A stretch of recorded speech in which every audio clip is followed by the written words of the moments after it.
మేడ్చల్ జిల్లా Jawahar Nagar municipal corporation పరిధిలోనే గత ప్రభుత్వంలో క్రీడా మైదానానికి కేటాయించిన స్థలంలో సర్వే నంబర్లో గల 705 మరియు 706లో కొద్ది రోజులుగా రాత్రికి రాత్రే ఇటు స్థలంలో అక్రమ నిర్మాణాలు చేపడుతున్నారని రెవెన్యూ అధికారులకు ఫిర్యాదు అందడంతో కాపుర తహసీల్దార్ సుచరిత స్వయంగా దగ్గర ఉండి పరిశీలించి సర్వే చేశారు. కొన్ని సంవత్సరాలుగా ఎదురు చూస్తున్న జవహర్ నగర్ యువత క్రీడా మైదానానికి గ్రీన్ సిగ్నల్ రావడంతో సంతోషం వ్యక్తం చేశారు. ఈ సందర్భంగా కాంగ్రెస్ పార్టీ అధ్యక్షులు మల్లేపూల శ్రీకాంత్ యాదవ్ మాట్లాడుతూ గత ప్రభుత్వంలో పెండింగ్ లో ఉన్న 13 ఆర్డర్లను కాంగ్రెస్ పార్టీ ఆధ్వర్యంలో అమలు పరుస్తామని ఈ సందర్భంగా తెలియజేశారు.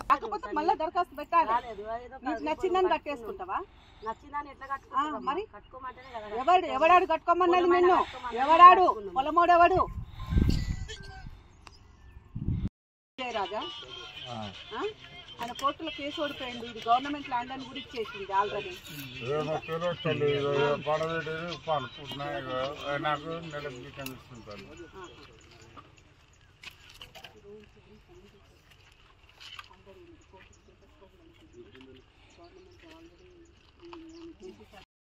తర్వాత పోదు కదా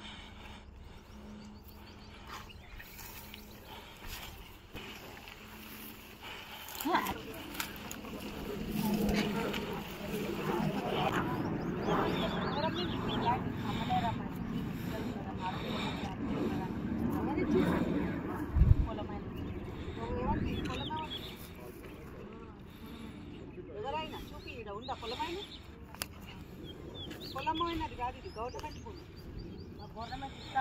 ఫస్ట్ ఖాళీ చేయి, ఫస్ట్ ఖాళీ చేయి.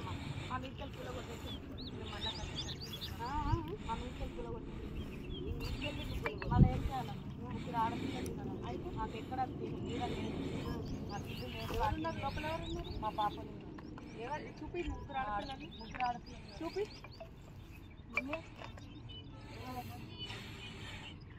మీకు ఇది ఒకటి బాగా ఫ్యాషన్ అయింది. నాకు ఆడపిల్లమ్మా, నాకేదో దానం ఇచ్చిండు. ఎవడి భూమి ఎవడి దానం ఇచ్చింది మీకు? గవర్నమెంట్ సర్వే నంబర్ 704, 706లో ఈ మధ్యకాలంలో కొంతమంది బీజేపీ నాయకులు ఈ ప్రాంతంలో అక్రమంగా నిర్మాణాలు చేపట్టి, మేము ఏవైతే నిర్మాణాలు చేపట్టారో అవి అక్రమం, అవి తొలగించాలని చెప్పి ప్రభుత్వ అధికారులు సూచించి ప్రభుత్వ అధికారులచే అవి నిర్మాణాలను తొలగించడం జరిగింది.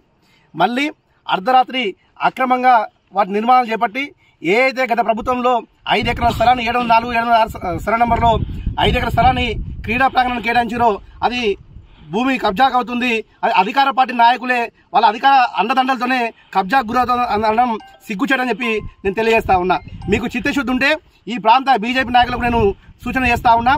మీకు చిత్తశుద్ధి ఉంటే ఎవరైతే కబ్జాలకు పాల్పడిరో మీ నాయకుల్ని వెంటనే వాళ్ళపైన చర్యలు తీసుకోవాలి, వాళ్ళని సస్పెండ్ చేయాలి, వాళ్ళపైన కఠినంగా చర్యలు తీసుకోవాల్సిందిగా మీరు పోలీస్ స్టేషన్లో ఫిర్యాదు చేయవలసిందిగా నేను మీకు సూచిస్తా ఉన్నా. దొంగలే దొంగలు అన్నట్టుగా వాళ్ళే పోయి అధికారులను కలిసి ఇలా ప్రభుత్వం పైన బురద జల్లే ప్రయత్నం చేస్తా ఉన్నారు. ఇది తప్పు సుమా, ఇది మంచిది కాదు.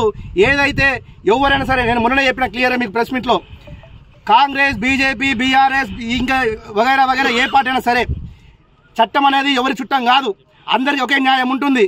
ఎవరి అక్రమ నిర్మాణం చేపట్టినా వారి నిర్మాణం తొలగిస్తాం. ఏదైతే పేద ప్రజల కోసం ఈ జవహర్ నగర్ ప్రాంతంలో కాంగ్రెస్ ప్రభుత్వం అండగా ఉంటుంది. పేద ప్రజల అవసరాల కోసం ఈ ప్రభుత్వం కేటాయించిన 13 ఏవైతే ప్రొసీడింగ్ ఆర్డర్స్ ఉన్నాయో వాటిని అన్నింటినీ కూడా తిరిగి స్వాధీనపరచుకొని ఈ పేద ప్రజలకు అండగా ఉండే విధంగా, పేద ప్రజలకు అవసరంగా తీర్చే విధంగా మా చర్యలు ఉంటాయని చెప్పి తెలియజేస్తా ఉన్నాం. దీనిపై వెంటనే అధికారులు స్పందించారు. జాయింట్ కలెక్టర్ గారు స్పందించి తహసీల్దార్ గారికి అలాగే మున్సిపల్ కమిషనర్ గారికి కూడా ఆదేశాలు జారీ చేసిరు. ఈరోజు వెంటనే తహసీల్దార్ గారు, రెవెన్యూ ఇన్స్పెక్టర్ గారు, సర్వేయర్ గారు వచ్చేసి ఏదైతే ఈ భూమి ఆక్రమణ గురవుతుందో దాని కాపాడడానికి ఇప్పుడు హద్దులు నిర్ణయిస్తా ఉన్నారు. మేము మున్సిపల్ కమిషనర్ గారి దగ్గరికి వెళ్తా ఉన్నాం. వెంటనే దీనంతా ఫినిషింగ్ చేసేసుకొని ఈ ప్రాంత యువకుల కోసం మేము వారికి అండగా ఉంటామని తెలియజేస్తా ఉన్నాం. మా కాన్సర్న్ ఇన్ఛార్జ్ గారు, మా గౌరవ మంత్రి వర్యులు శ్రీధరబాబు గారు, రేవంత్ రెడ్డి గారు కూడా దీనిపైన సీరియస్ యాక్షన్ తీసుకోమని చెప్పి గౌరవ కలెక్టర్ గారికి ఆదేశాలు జారీ చేశారు. ఎక్కడ కూడా ప్రభుత్వ భూమిని ఆక్రమించే వారిపైన కఠిన చర్యలు తీసుకుంటామని తెలియజేస్తా ఉన్నాం.